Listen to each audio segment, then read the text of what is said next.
Alright, so boom, check it, bro. We're back with another game, bro. Listen. I did not think I was gonna pronounce this game correctly, but I did it at first try. Entropy Center, bro. That's what we're talking about. Now, I can't, bro. It's a new month. I'm ready to talk about a bunch of games. Got a lot of stuff coming up. Gonna play more games, obviously. I said I was gonna do it last month, then play shit. But we're here to talk about Entropy Center, right? And first things first, when this is a gameplay trailer back in like 15-minute gameplay from IGN, so you know the deal.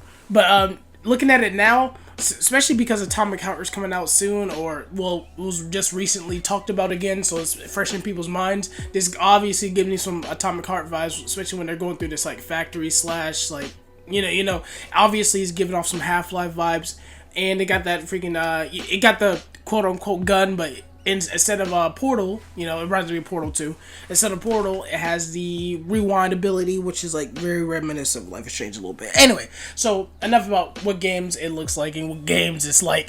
Now we're gonna talk about the game in general, like, right? Because listen, the single player puzzle genre is kind of dry right now. Okay, me, I don't like puzzle games, but usually now puzzle games are attached with horror games, and I kind of hate horror, but you know what I mean. Come on, like you can't expect me to play horror games all the time. I barely touch them. We're not going to talk about that game. But what we are going to talk about, right, is how this game is like basically taking the new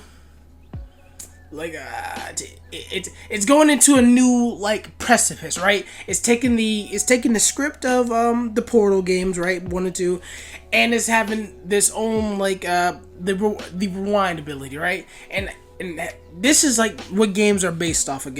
What great games are made of, right? You start off with basic. Usually, when people copy a game or basic game design, they'll say it reminds me of this, like I just did at the beginning of this. I just said it reminds me of this, that, and that.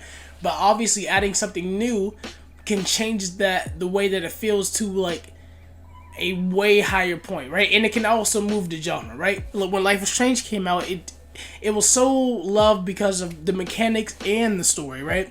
If it didn't have that, if it had like no powers at all, it was just a basic story. It would have been congratulated for having a good story, obviously, but having that rewind ability adds to your, kind of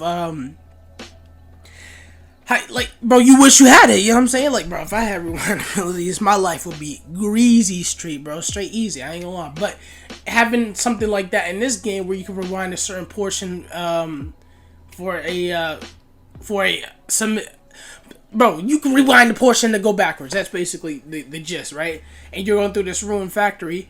And since it's entropy, I'm pretty sure entropy is somewhat related to empathy. So, you obviously get your AI assistant, which is on the like the reticle of the, I don't even know, the fucking gun or the like whatever you're using currently, right?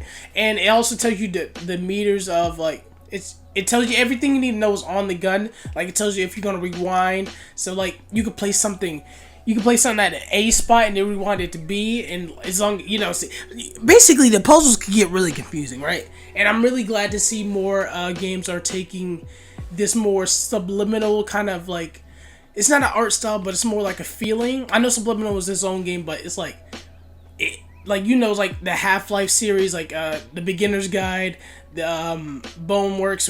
I gotta talk about that because that's new, and it has like this industrial Stanley Parable kind of look. It has that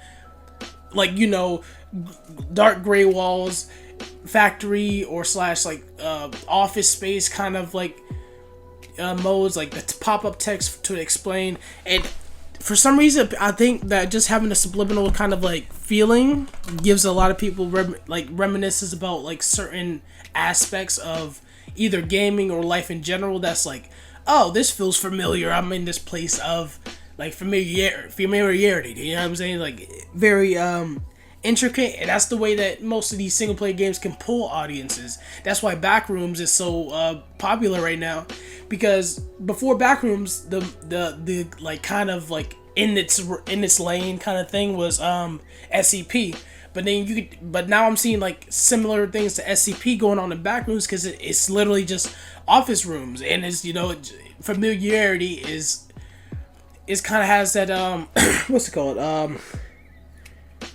fuck, uh, shit. I don't know what it's called right now. I'm blanking out. But it has it basically it's giving you familiarity, right? It's making it familiar to you, but it's also giving you something that's different, highly different. In this case, it's a robot that's giving you the power to rewind time for a short period and to solve puzzles to get through this factory for some reason. I haven't watched the full trailer. I just seen this and I was like, yo, I gotta talk about it. Like, there's no way I'm not gonna talk about it. Mainly because people think single player games are dying, but as you can see from Cyberpunk Resurgence, I'm talking about that too later on. It's single player games obviously have their place, and it will never overshadow multiplayer games, but they can compete. So let's not pretend like, you know what I'm saying, like some games, whether or not they're multiplayer, will always be top. You know, Minecraft top right now. Yes, it's multiplayer, but we gotta, if Minecraft never had multiplayer, A will be a multiplayer mod, so that's irrelevant. But it's just such a like great.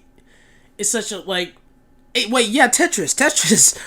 Even though there's some multiplayer games of Tetris and some copycats that have the multiplayer function, I saw freaking Tetris Battle Royale one time. I don't even know what the fuck was going on with that, but the reason I'm explaining this is because single player and multiplayer games can always fight, can always be head to toe, and single player doesn't have to be a story game where you got to do this and figure out the story and like the story, right?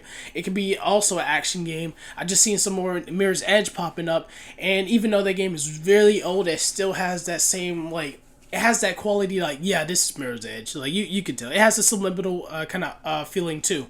But overall, I think this game is very telling of the future, that just because it's a single-player game and it's a puzzle game, it's not going to be popular.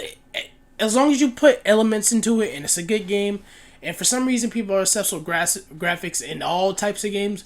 If you got decent graphics, anybody will play it. Everybody's gonna love it. Everybody's gonna enjoy it. You know what I'm saying? Fuck. What's the name?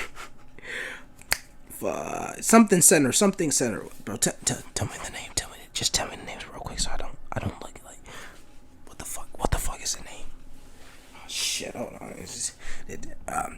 Entropy Center. Yeah, Entropy Center. So basically, when this game pops and drops, and locks and pops, we'll see how people feel about it. We need more supplement. You know what, bro? Just end the fucking video.